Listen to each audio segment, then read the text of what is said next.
So well, welcome back, everybody, to our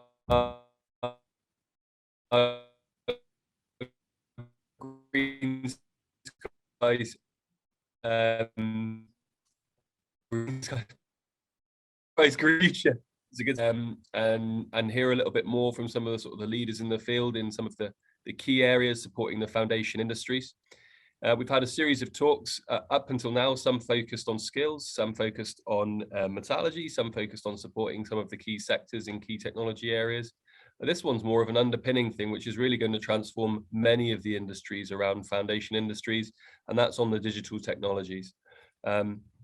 So with that, it gives me great pleasure to introduce you to Professor Ian Todd from Sheffield University. Ian is a professor of metallurgy, and he joined the Department of Materials Science in Sheffield University 2003, and he's held positions across Europe, in Madrid and in the Netherlands in metallurgical research institutes. He currently leads two big and important programs for the metals sector in the UK. One is the MAP, manufacturing using advanced powder processing hub, alongside Manchester, Leeds, Oxford, Imperial and UCL universities, but also a program that I'm personally involved in, which is the Materials Made Smarter Centre, which is based at Sheffield and partners with UCL, Cambridge, Brunel, Nottingham, and of course Swansea. So I'll hand over to Ian to talk a little bit more about the Materials Made Smarter Centre, and more broadly discuss how digitalisation can change the way that we think about the use of materials. So over to you, Ian. Okay. Thank you very much, Cam, and thank you everybody for coming along. I'm very honoured to be here giving you one of your talks for this Blue Skies Green Future Network Plus aspect of what you're doing.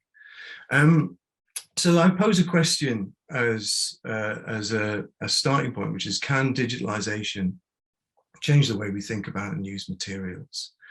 And this was something that we put together when we were putting the proposal together for the Made Smarter call. This was something when I was thinking about, and I got together with the leaders of the 4 materials intensive future manufacturing hubs. That's the composites hub, the liquid metal engineering, steels, of course, and I direct MAP.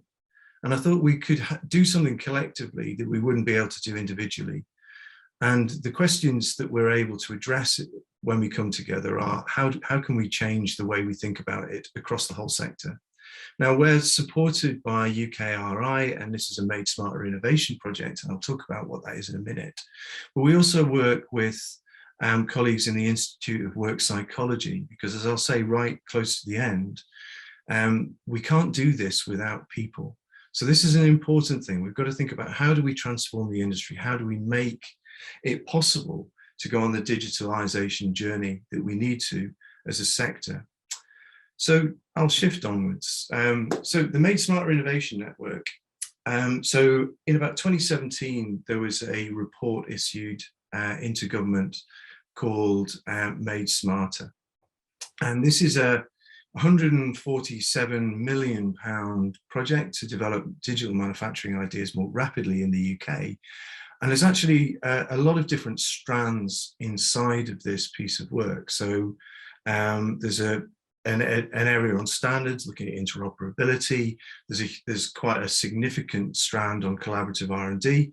The third strand of that, which is smart factories, is currently going through a review at the moment because I'm on a panel. But Fast Start and Digital Supply Chain were both funded last year. There's innovation hubs called, the innovations hubs are going to be announced fairly soon. There's some digital accelerator work. There's work on connecting the centres in the UK to other investments around the world. But the bit that we're involved with in Materials Made Smarter is the research centres, which are 5 centres that were launched in November last year. And it's a £30 million research programme. What do they look like? Well, there's a research centre, there's a few centres on there that you might expect to see. So a research centre in connected factories, I think we would expect to see that kind of thing.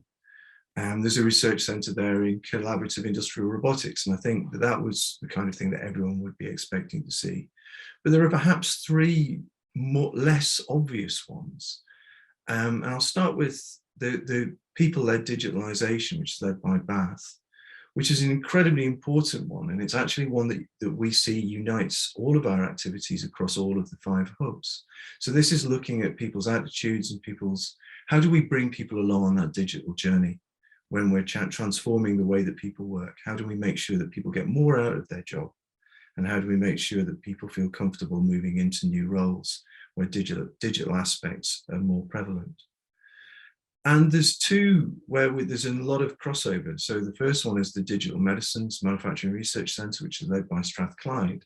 And that also comes out of another of one of the future manufacturing hubs in continuous crystallization for pharmaceuticals.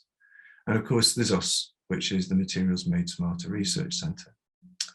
So what we're here to do, and we work as a grouping to do this, is to explore what the challenges are, look for common challenges, look for ways in which we can come up with common things like training schemes, or how we might work to influence government and influence the Made Smarter Innovation Challenge around what kind of calls will be put out for further funding. But we're there to work collectively as well as with our own constituencies to try and drive digitalisation across a wide range of different sectors inside of the UK. So where does materials intensive manufacturing, where does that sector sit within what's called Industry 4.0? And if I start off, first of all, with another question, which was, what is Industry 4.0 anyway? Well, it's been around for quite some time. In the original papers, it came out of an activity in Germany that was led by Siemens, really, looking at how you could interconnect all of the different machinery that you might have inside of a factory and all of the data and use that more efficiently. So put simply, it's called Industry 4.0 because it's considered a 4th industrial revolution, where automation of traditional manufacturing and industrial practices using smart technology is the core of it. So it involves large-scale machine-to-machine communication, the Internet of Things, and these are all your systems are integrated to improve the communication, the self-monitoring, and also the productivity inside of a smart factory, because you can use the data to diagnose and analyze issues without the need for human intervention. So these are all very nice, good words. And this moves, so first, and why is it 4? Well, 1 was mechanization and steam. The second revolution was mass production. Third revolution was electronic IT systems in automation. And the 4th one is, of course, that last one there is cyber-physical systems. When we were sitting around, well, actually sitting around in our own rooms, such as I am still, we had a look around at what the barriers and opportunities were to digitalization for materials. And a lot of the reports that are out there talk about what the potential is. And there's so much potential that sometimes it's incredibly difficult to know where to begin. And that comes out very clearly from, there was an ERC report, I'll point to that one, it's this one here, which was Innovation Readiness in the UK Foundation Industries. And what came out of that was that there was a great willingness and a great need to do this. Everybody would like to dive in and do this kind of thing, but knowing where to start was the challenge. And so what we try to do is put together a program of work to help us to move that forward. So is it going to be Materials 4.0 then, is my next question? Well, while all of this was going on as well, I was involved with working with the Henry Royce Institute on doing a bit of road mapping. It wasn't really a road mapping exercise, it was more a series of workshops and discovery sessions to try and understand what we would need to kind of solve, what kind of issues would need to be solved before we as a subject area, as a technology area, were ready to move into this cyber physical automated realm. And we were looking at Materials 4.0 in the way that I've stagged out here. We've got Materials 4.0 at the center, but it's really the accumulation of the data, the informatics, the way of understanding the data, the physical base and hybrid artificial intelligence models, the systems, the standards, and the infrastructure that we need to do everything that we want to do, not just in a research terms, but also how we might translate that out into an industrial setting. And we had 4 reports commissioned, and those reports are available on the Royce website, where we were looking at the barriers. What were the barriers? What was holding us back? So Materials 4.0 role for standards was an excellent, very thorough report out there, because there was a great belief that there weren't digital standards for materials, and that there in fact are, and that's been very, very well shown by Faraday. Enabling trust in data exchange was the second report, and that was done for us by the Digital Catapult, and it looked at innovative ways of exchanging data like zero knowledge proofs and federated learning.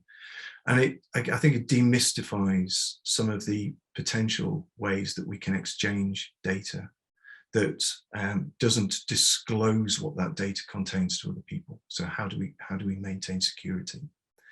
There was a piece on lab automation, so looking at how we can use, and this was based very focused on the chemical sector, and looking at lab automation for that.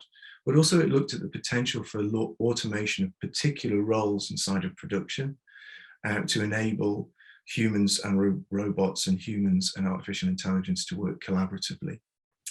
And finally, we looked at what you might do in terms of databases for unstructured data. So unstructured data are data that isn't sort of numbers, so materials microstructure. How do we actually cope with all of those things? So we looked at what some of the barriers were, and we put out a key recommendation, which was a national steering group, but that's kind of all got lost a little bit in a lot of the work that's going on at the moment around advanced materials. And hopefully you'll have seen the request for evidence from BASE around advanced materials. So that's kind of been put on the back burner, but it is still ongoing. But, you know, Materials 4.0, there's all some nice words in there. What does it actually mean? And I use this cartoon because I think it's quite useful. Because when we do talk about it, and I'm no expert, and I'm hoping that's not coming across too obviously, but I am no expert in this. People talk about, we collect the data, and then we get an outcome that's, we've sorted it, our problems are all solved. And it's this middle bit where the miracle occurs, where perhaps the detail disappears a tad. So what I'll try and do in the next half hour or so is to take you through what sits in some of that detail, or what we're doing inside of the, what we're doing with other teams actually around the country, but also what we're doing inside of Materials Made Smart to try and drive this data-centric material science and engineering and manufacturing forward. So like I said, we are the Materials Made Smarter Centre, and we brought together, I think, a great team to collaborate with us. These are people who wrote us, very kindly wrote us letters of support. It's not exclusive. This logo soup is only the people that we had at the very beginning. We are looking to work as broadly as we possibly can and be as inclusive as we possibly can in the work that we do. But we have everybody from perhaps the obvious, you know, companies like Rolls-Royce that are very at the forefront of innovation in the UK in this kind of thing. But we're also working with Sheffield City Region. We're also working with the Alan Turing Institute in looking at data. And, you know, so it's a very broad range of activity. We're working with the Materials Processing Institute because they've got a very strong strand on digitalisation going on there.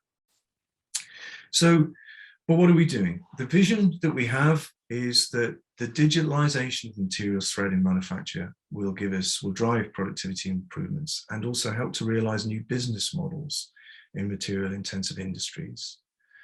And the last bit to me is important, is to change the way we value and use materials as a society. Because we can't recycle ourselves out of this mess. We have to make materials that have got longer lives, and we have to make materials that are fit for purpose so that we can keep them in service for longer. But to do that, we have to understand a lot about them. And when we were in our discussions around the kind of goals that we would go for, and these are quite high-end goals, But these were developed with our innovation and industrial partners. So we decided to aim at four main goal areas. So there's three obvious ones and one down the bottom, which I'll talk about, which is pervasive. So the first one is performance on demand. And that's where we take data from advanced sensors and combine it with physical models to give us right first time tailorable materials. This is something we've wanted to do for a very long time. Through process modeling, right first time manufacture, it's all there. The second one, which is slightly more radical, which is a digital materials passport. Digital passporting of components and digital passporting in general is starting to become a lot more common.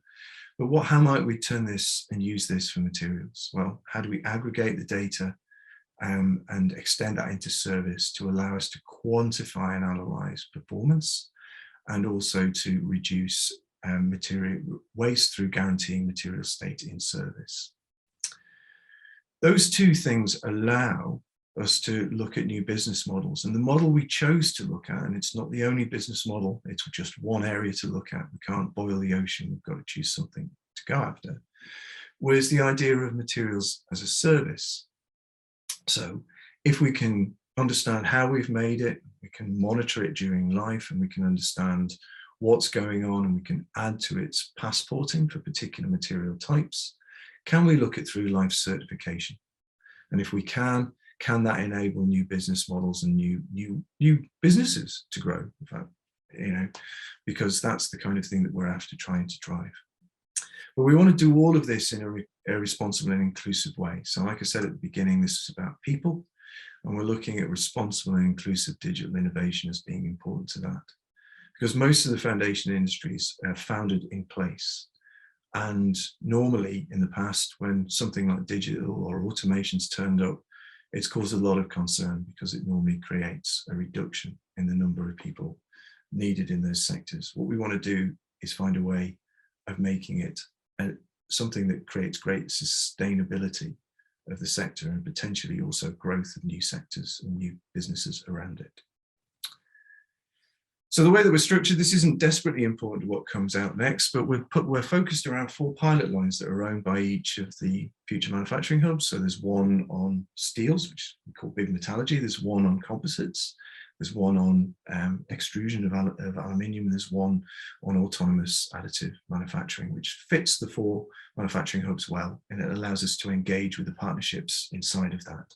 And remember that the 4 manufacturing hubs represent another £120 million worth of UK activity, for 40 million funded by government, 60, the remaining 80 million coming from elsewhere. And we're combining that with what we call beacons, so efficient modeling, active sensors, and the physical twin. And the other beacon that sits around all of this is about social and organizational change. So I'm going to look at the goals. I'm going to look at what we're doing around these goals. So the first goal I'm going to look at is this performance on demand, and what kind of work is already going on. Well, there are certain sectors have been quite advanced in developing different technologies. So the composites sector, for example, is quite ahead on digital twins for processes. And it's quite an easy starting point for us. I don't think that's a video up there, but no, it isn't. But what we're doing with the composites catapult is we're trying to make a digital twin of their automated dry fiber placement. And that works and sits inside of an already running program called Wing of Tomorrow, which is about speeding up the development of new wing configurations for the aerospace sector. But the work that we're planning to do takes them in a new direction. So this is something that we've done in MAP, and is also common, is something that's done in Lime as well, where we use a physical twin of our processes. And the physical twin is kind of a process emulator that we put into the Diamond light source, which is down on the Harwell campus. So we're using big science to help us to solve manufacturing problems. So the Diamond is over here, the big ring over here, and the team that we work with at UCL are based in this research complex over here. So that's where they're based, right next door to the diamond light source. And the kind of thing that they've done inside of MAP, and this is Alex Leung, which is one of the, he was a PhD student when this photo was taken. He's now a lecturer at UCL. He built a little process replicator, and that's what it looks like. And that sits in the beamline, and it allows us to observe in situ the melting of powders using a laser to help us to understand additive manufacture. And this was actually the very first run that the machine ever did. So this is, I mean, it's wildly out of control. It's using the wrong processes, but it was a near miracle that it worked in the first place. And I always like to use it because the things we have now are so much better, but you have to start somewhere. And that was the beginning of this particular journey. But what we're doing with it now is we're looking to build a process replicator for the composites team. Now, this is a something that's born out of tragedy, of course. This is, we are using techniques that were developed during the pandemic, during early days of the pandemic, actually, to look at how lung damage was being caused by COVID, and to understand that so that they could design the therapeutics in a way that was going to be helpful to people who were suffering from COVID. And the imaging that they were able to do on this lung is precisely the kind of technique that we're now applying to the understanding of how we do layup in composites in the diamond light source. Now you might say, Ian, good grief, we're not going to go out and buy a 200 million pound, or in fact I think it's £2 billion synchrotron to put on every machine we've got on a shop floor. And that's absolutely correct. But what we do is you calibrate a sensor system against the data that we capture from the physical twin. And we use the physical twin to give us a ground truth, absolute knowledge of what we are seeing from above using a thermal sensor, or using, in this case, they're going to use optical coherence tomography. How do we know what we're seeing from OCT in a machine on a shop floor is actually doing what we think it's doing? Well, we calibrate it and we understand it, and we can use that to give us that certainty that our models that we might make, our artificial intelligence models that we're going to apply, are going to give us the right information.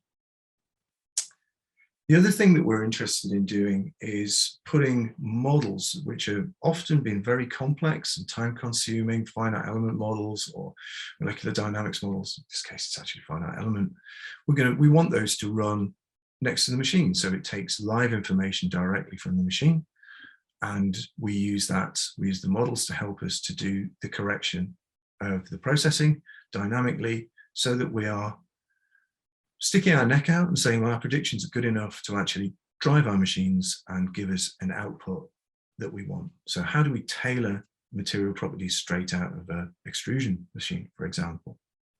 And we get there by linking lightweighted models. So these are models that create what we call a representative volume element of the material that's being produced, but that account for all of the externals, everything that's going on. So we use the full fat model, the big one, to calibrate our emulator level models, our lightweighted models, and we use those lightweighted models on edge to allow us to compute what's happening to our material during process. Now, that's a great thing because it allows us to do all sorts of really interesting stuff. It allows us to literally use the information that we're gathering from our processes dynamically to feed into our models and to help build those models as we go forward. So these are AI, these are machine learning models. But those machine learning models are built out of the knowledge of the people on the shop floor. They're built out of historical information that we've got. They're built out of the mathematical and physical models that we've got. And it allows us to combine the knowledge of the people on the shop floor with our understanding of the process from the past, with the models to ask questions. If I wanted to speed this up, or if I wanted to make a more consistent mechanical property directly from the machine, what would I do? And that's where we use that information collectively to help us. It also allows us and all of that's done through integrating the models, the sensors, the uncertainty tracking, and the metrology data that we capture using what we call edge materials metrology chips that are going to be developed by Philip Stanley Marbell, who's at the University of Cambridge. And he does all sorts of things. He does his specialty is in extracting physics from sensor data. That's what he goes after. And now we're very lucky to have him on our team as well. It's worth checking out his website. So the kind of thing that we get if this works. So this is a piece of work that's been done by Ben Thomas. It's been done using a combination of Raspberry Pis and a variety of videos. And what we've got here is, this is a beam machine. So this is a direct energy deposition powder additive manufacturing system. And we've got this is information that we've got from a DED emulator that is running inside of the synchrotron. So we know what's going on as it's building, and we've calibrated our melt pool measurements from above against the images that you've just seen there. So we understand how our melt pools fluctuate and vary as we're building. And what we can do is, because we're capturing that information live and we've got an efficient way of processing it, we can turn the data that we're capturing into something that allows us to manipulate laser power dynamically in order to give us a constant melt pool width. Melt pool width is related, or you could turn that into cooling rate. Melt pool width and cooling rate are very strongly correlated. We could say we're always getting the same cooling rate as we build our part, as we go higher and higher, and we're able to maintain that as a constant, which is great, because actually that's not a very easy thing to do. And this is done with very, very simple capture of data using a very simple camera system. And it allows us to give us better, as it says here, stable melt pool, improved geometric accuracy, surface finish, but also importantly, mechanical properties. And the difference between constant laser power and no control, you can see on the left-hand side that the melt pool width grows through the build, and on the right-hand side where we're controlling it, it doesn't. And that's built. So again, that's a nice little piece of work. It's done by Lova, Felicity, and Ben, and supported by the Royce Institute and that. So what about digital material passport? Well, this is work that's been led in a different project called SAFER, which is run by Dan Cogswell, who's a UKRI Future Leaders Fellow based in the department of the University of Sheffield. And Dan has been looking at what a digital twin for materials might be. So there's a lot of discussion around digital twins, and the high value manufacturing catapult defined it as something that must be a physical object, and there's got to be a connection between the physical and the virtual, and the connection must be real in real time. But Dan has looked at this, and I think has posed a better question for the materials sector. You know, until this point, materials were classified in the digital twin for the HVMC as an uncontrolled input. So I think he's done a fantastic job in pushing this forwards. So, so a digital twin, in Dan's definition, is the same information you would get from a physical object. What would you get if you cut it up and characterized it? And that, I think, is a really important thing for us. But he's also looking at what the information for that might look like. I don't have enough space or time to go through this, but there's going to be a publication that's available very soon that will take this through. And I think we'll be able to link to that via the TFI Plus network plus website as it becomes available. But he links the manufacturing processes with the materials, with the component, and the characteristic of what we're interested in as materials producers and users links nicely to the full thread for the component. And that really helps us in terms of creating something where we propagate material properties and through to material manufacturing use, through to material use in life. And it also allows us to think about, well, what happens when that comes back at end of life? What's happened to it? If I wanted to make a repair in life, what would I have to add in terms of information in order to give this passport or this digital twin of my material the life that it requires in terms of it being a useful item for people to employ in manufacturing and application. And inside of Sustain, one of the activities that's really leading on looking at passporting is developing a material passport for steels. And this is led by Cinzia Giannetti and Arnold Beckman and their teams.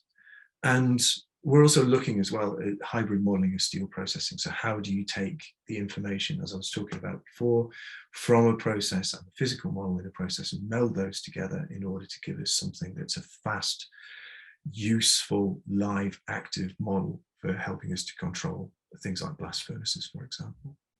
So this is there's a couple of slides here from the research group in Sustain led by Arnold Beckman and his team.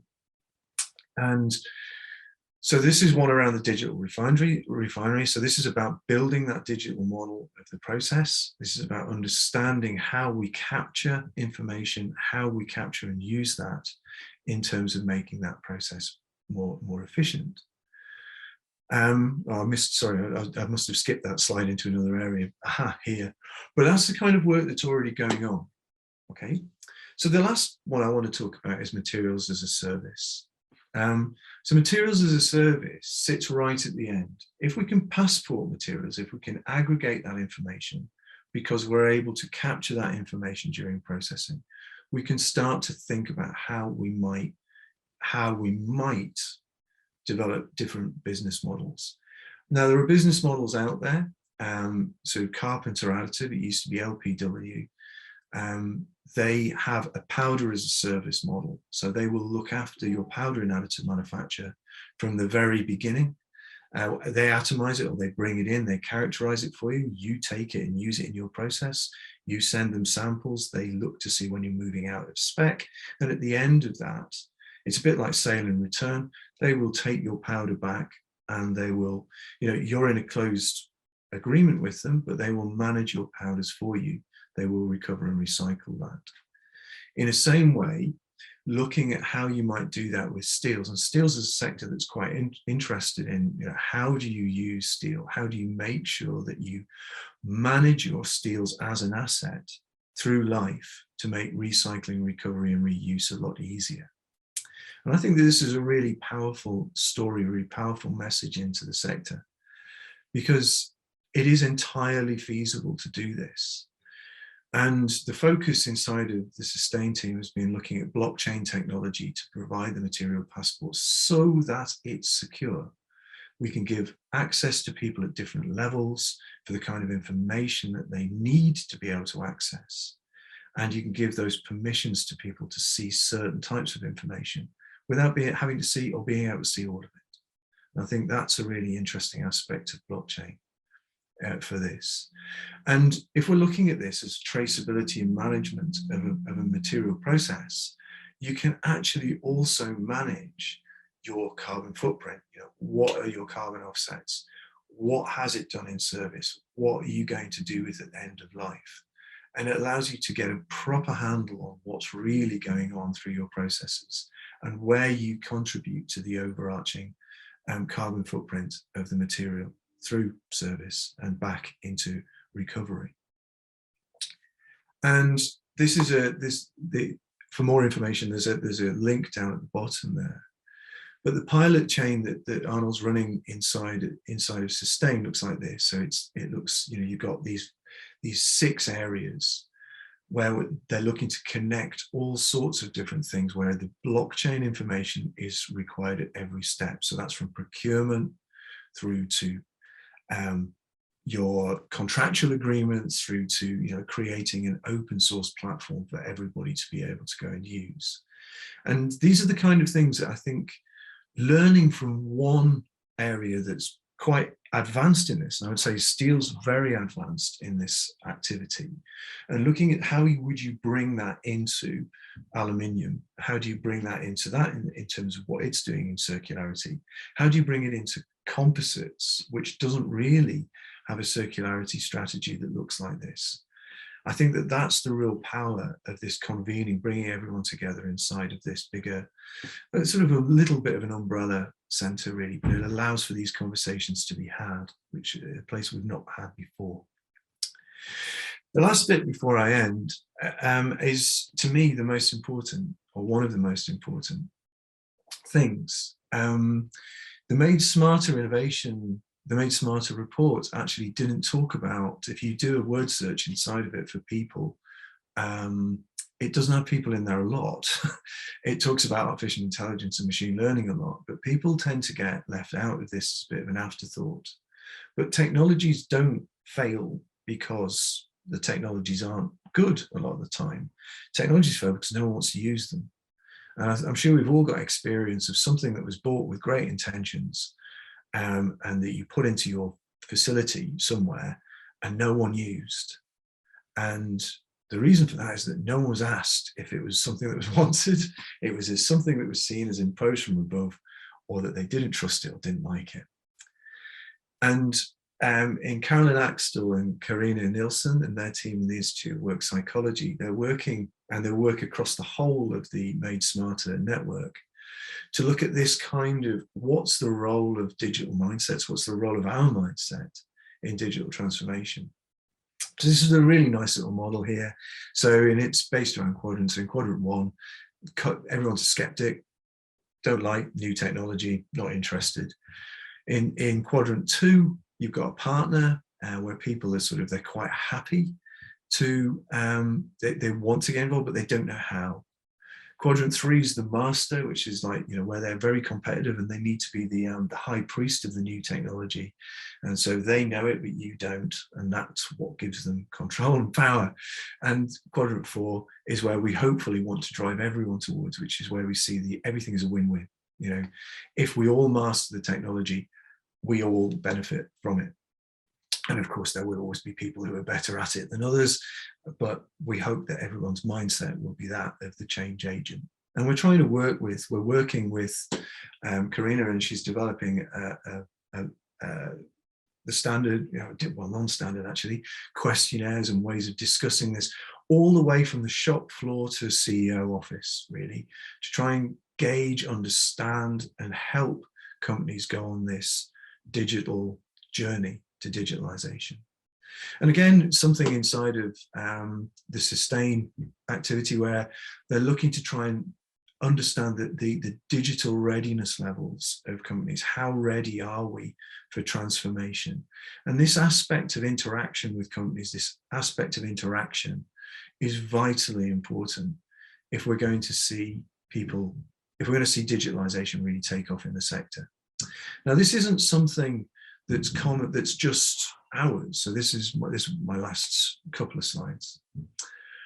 From mathematical modeling to people-centered innovation, blockchain, digital twins, live sensing, use of big science.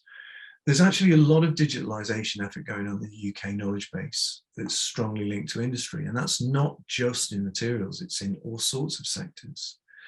And collectively, if we work with people collectively on this, if we form these kind of sandpits, demonstrators, pilot lines, whatever we want to call them, hopefully that helps to de-risk the journey to digitalization. But importantly, it also creates a community for us to drive this forward. We've got a voice. Made Smarter Innovation has a voice directly into base. We can work with the team, the challenge director, so that we can work on what kind of challenge, what kind of direction the challenge will take. And it connects the field and enables us to explore ways forward, which we wouldn't be able to do individually. We wouldn't have been able to do it individually as the 4 future manufacturing hubs, for example. We were all looking at the same bits, but collectively we're able to go and explore the interior of this new land that we've discovered a little bit more easily. The nice thing is, though, I think, beyond that, is it connects us to other sectors that are all on the same journey as well. And we're all at different positions. But importantly, I think, and this discussion I've just had with the Digital Medicine Centre, pharma is definitely on this journey, and they're not actually a lot further along the line than you might imagine we would be. Food's on this journey. fantastic work going on in digitalisation of both growing and the manufacture of foods. Everything from making sure that your crops are better grown to how do you make a sandwich that won't give you salmonella. So those are, you would hope they would know that, but that's kind of how would you digitize that kind of information. And nuclear and the built environment are also on this journey, because nuclear and built environment are interested in blockchain for exchange of information and all that kind of thing. And all of that allows for a much richer conversation around what the digitalization journey is. And we're able to do that, I think, inside of what we've got in Made Smarter Innovation in the UK at the moment. So this is definitely my last slide, you'll be glad to hear. So this is the one that I put up when we did the interview, which is, and I like to use this because it reminds me of what we're here to do as much as saying what we said and what our promise is to the sector. So the Materials Made Smarter Centre is it acts to draw together what I call a critical mass of early technology readiness level manufacturing research.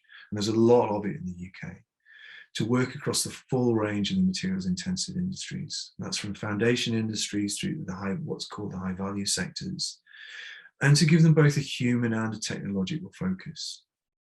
Because if we work collectively across existing investments and partnerships, we will accelerate impact, and we will get to the new insights faster. We will develop those new technologies and demonstrator platforms. And we will also be able to explore the socio-technical challenges of digitalization. And we'll be able to propose solutions and ways forward to government, regional government, to our city regions, to our mayoral combined authorities, but also to our academic capital and industry partners. Through working together, we'll go further. And I think that's the overarching message I would like to end on. And at that point, I'll stop, and I'm happy to take questions. So thank you very much for your attention. Oh, great. Thank you very much, Ian. So Cameron has to apologise because he had to nip off to another meeting. So we have so for those who are present here today, we have a chat box where you can ask questions, or if you want to, you can raise a hand and ask Ian directly. I suppose whilst we wait for people to maybe gather their thoughts, I guess a question for me is, so initially you talked about metals and composites. Yep. So the sort of approaches you describe, are they sort of applicable across the whole range of industries, or is there like a sweet spot in terms of value or volume where you would accrue benefits or not accrue benefits? No, there's actually there are some really good examples of where so you can use it for all sorts of different things, okay, but there's some really good examples where people are using it in ceramics. There's a lot of work looking at recycling of how do you recycle your polymers, and recycling in general, looking at recovery and recycling of materials. The challenge is always seen that you need to, the data science side is really challenging to put together, or you need all sorts of really expensive new equipment. And a lot of demonstrators at the moment are focusing on using quite low cost sensors and low cost solutions to applying these to legacy equipment, so equipment that's been around for a very long time. And there's a lot of work going on in the catapults looking at attaching things like Raspberry Pis and low cost sensors into things like lathes. So it always looks like the capital outlay is going to be huge, but it doesn't necessarily have to be that way. And a fairly low cost way of getting involved is also things like KTPs, where you take on an associate, take someone through if you think you're not going to be able to attract the staff to do it. Okay. So you don't have to break the bank, is what I'm saying, I think. Okay. Well, I guess I've noticed that Bruce has a question. Bruce, do you want to go ahead? Yeah, thanks. Ian, you were to be honest, first of all, thanks for the talk. As usual, it's demonstrated just how much stuff I don't know enough about and desperately need to do more so. And speaking of which, you spoke earlier about these were your kind of original consortium members, and you kind of more than hinted that you were open to people to kind of come along and speak to you, etc. So when I'm thinking about TFI and all the connections we've got through the Network Plus, through the hub, through our wider networks, if they see what you've said today, because obviously we want to make that as available to them, what's your preferred route for people who go, oh, okay, I want to be in that top right box, you know, and speak to Ian and his team? Okay, we've got contacts. So Luke Benson Marshall is the centre manager at MMSC. So contacting through him, or if you drop a line through Neil, we can put you in contact with the right people. We're going to start running workshops, Bruce, so around, and we're going to use these bigger questions as the platform. So rather than we are going to talk in more airy-fairy ways, sort of up in the air. But we are going to talk about what kind of business models might we, how might we do it, and hopefully that will give an in, but we're going to do it around the actions that go on inside of the pilot line. So that's why we try to get something from steel, something from composites, something from extrusion and general metals processing, and something that sits in more like the repair or slightly more out there. But we're open to doing this kind of thing, and also to partnering and to developing partnerships to help people to do the work they need to do. It doesn't all have to come to us. We're quite happy to broker partnerships wherever. Yeah, I mean, I think from the conversations we've had now over 2-3 years, getting the challenge going, and our first 18 months to 2 years, there are just so many individuals and companies across the foundation industries who know they want to understand and B, almost certainly get into this space, but they don't know how. So what you were talking about earlier in this hour, in terms of helping those people take those first steps to understand how they can attack this, I think that's really vital, and the work that you and your teams are doing in that area really want to make available to as many of the people we're involved with as possible. So I mean, I think that there's room as well for if there's ways of brokering kind of innovation clubs to look at how this can be done. So if there are particular problems that need to be solved, and we can find a way through connecting the Network Plus to what we're doing to take that forward, I think that it's worthwhile. And these needn't be sort of very expensive bits of work to undertake. It's just about buying people's time out to have a look at something. I'm sure we could actually do that, and then that gives you a very good platform for going collectively to innovate, to solve problems, and we can signpost the most appropriate partners as well. So I think it's important that everyone connects at the appropriate level to do the thing that they want to achieve, and sometimes that will be about us directing you to the digital catapult or to MPI, or to signpost the right people to do the right thing. Right, that sounds good. We'll follow up on that. Okay, thanks, Bruce. Great, thank you. If there's any more questions, please do raise your hand or put them in the chat box. I guess in terms of the digital mindset quadrants you mentioned, I mean, are there companies which have sort of gone through the whole Not the whole thing. No. There are companies who have gone through the whole thing, but not in this sector. So the digital mindsets work has been done inside of companies as diverse as well as wide ranging. I'm going to say wide ranging, but they're both going to be based in Scandinavia, right? So the Danish Post Office and IKEA have worked with Carina, but they've also worked with companies in the UK looking at the journey towards transformation of business. So they're a business transformation team, really. But Linda's team at Bath have also, and there's also there's an overarching one activity on this as well. There's opportunity to link not just to what we're doing, but if you link to what we're doing to a much wider community, and I'm sure we'll find people who have gone on the same route as you. But the answer is we are going to start to roll this out into companies in the summer, and but we're actually doing it to ourselves first. And I think we might be surprised at how many Luddites are in academia, because I know I'm one. So would you want sort of further interactions with companies? So from a network perspective, are you happy to field any volunteers? Yeah, To take if part people in would this? like to take part, particularly in the conversation around what digital mindsets, how that works, we'd love to hear from you, because it is literally, it's about questionnaires and about developing and understanding where we are on that digital path, on that journey. And it's actually almost a critical first step towards implementation. I know the team fairly small, but we would probably, I think we would be open to hearing from you, because we're looking to try and broaden this out as much as we can. And we'd also be able to put you in touch with other people inside of the network.